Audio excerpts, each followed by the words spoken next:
সকল আওয়ামী লীগেরা অন্য কাউকে ভোট দেবে না, তারা দেশপ্রেমিক দলকেই ভোট দেবে। রাতের ভোট দিনের ভোট রাতে, ঠিক না? এই সরকারও সম্ভবত এরকম কোনো কাজ করে ফেলবে। কবির একটা ভাষ্য, উলট পালট করে দিয়ে মা লুটে পুটে খাই।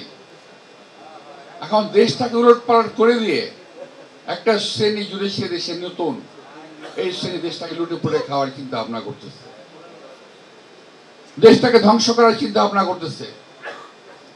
যারা জীবনে মাথা তুলে কথা বলতে পারে নাই, তারা আজকে মাথা তুলে কথা বলে, চোখে চোখ রেখে কথা বলে। এই সাহস, এই শক্তি কোথায় পেল?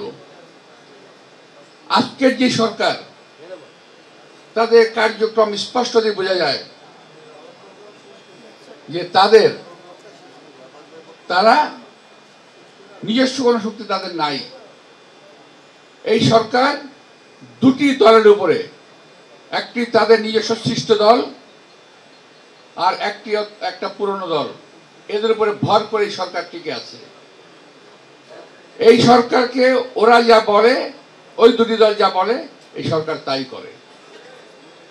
সর্বশেষ প্রমাণ হলো একটা প্রতীক নিয়ে, নির্বাচনী প্রতীক। আমি প্রমাণ করে দিলাম আপনাদের। ওরা যা বলবে সেটাই করতে হবে। এরা কারা? এরা কোত্থেকে এলো? এদের জনভিত্তি কি? এদের কোনো ভিত্তি আছে বাংলাদেশে কোথাও? একটা নির্বাচন দিলে পরে বুঝে যেত কে কটা ভোট পায়। আমি খুব আশঙ্কা করছি এই দলগুলোকে জেতানোর জন্য সরকার যে কোনো অবৈধ প্রক্রিয়ার আশ্রয় নিতে পারে। যেটা বিগত সরকার করেছিল, যেটা আওয়ামী লীগ সরকার করেছিল, রাতের ভোট দিনের ভোট রাতে, ঠিক না? এই সরকারও সম্ভবত এরকম কোনো কাজ করে ফেলবে। নইলে এই সমস্ত অনাকাঙ্ক্ষিত লোকজন, এই দেশের জনগণ যাদেরকে প্রয়োজনীয় মনে করে না, তারা আজকে লম্বা লম্বা কথা কিভাবে বলে আমি বুঝতে পারি না। যারা এই বাংলাদেশকেই চায়নি কোনোদিন, তারা বাংলাদেশের শাসনভার চায়, আমি বুঝি না। যারা ওই সময় পাকিস্তানকে চায় নাই, 1947 সালে তারা পাকিস্তানের বিরোধিতা করেছে, 1971 সালে বাংলাদেশের বিরোধিতা করেছে, 1996 এবং আরো কয়েকটা সময় এই দেশের জনগণের মানুষের স্বার্থের বিরুদ্ধে কথা বলেছে। ওরা আজকে লম্বা লম্বা কথা বলে। আজকে ধর্মের দোহাই দিয়ে দেশটাকে বিভক্ত করার চেষ্টা করছে তারা, জাতিকে বিভক্ত করার চেষ্টা করেছে তারা। আমি একটি প্রসঙ্গে কথা বলতে চাই এখানে। যখন শহীদ রাষ্ট্রপতি জিয়া রহমান এই দল গঠন করেন, আমার সঙ্গে ওনার বয়সের সম্পর্ক অনেক ছিল, অনেক গ্যাপ ছিল, অনেক গ্যাপ। সামনাসামনি বসে কথার মতো অবস্থা আমাদের ছিল না। তবুও শহীদ রাষ্ট্রপতি জিয়া রহমান ছিলেন একজন বিশাল মনের অধিকারী মানুষ।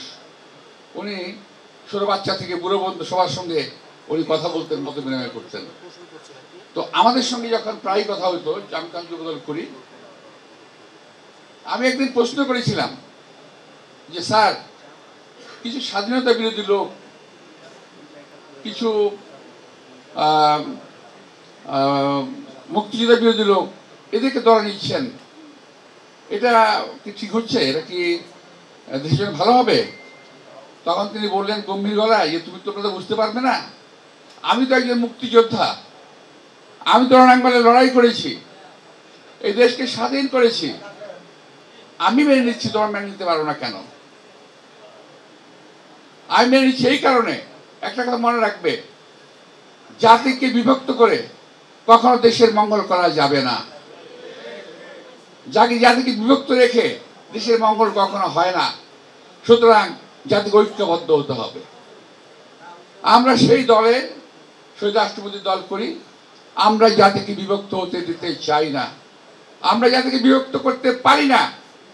তবে একটি শ্রেণী আছে যারা জাতিকে বিভক্ত করে ফায়দা লুটতে চায়, যারা জাতিকে বিভক্ত করে এই দেশকে যারা সর্বনাশ করে দিয়ে গেছে, সে আওয়ামী ফ্যাসিস্ট বাহিনীকে আবার পুনর্বাসিত করতে চায় বাংলাদেশের মাটিতে, যেটা বাংলাদেশের লোক কখনো এটা হতে দেবে না।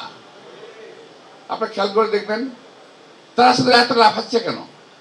তারা লাফাচ্ছে এই কারণে তারা বুঝে নিছে যে আওয়ামী লীগের ভোটগুলো আমরাই তো পাবো, এরকম একটা ধারণা হয়ে গেছে। না, এটা সঠিক নয়।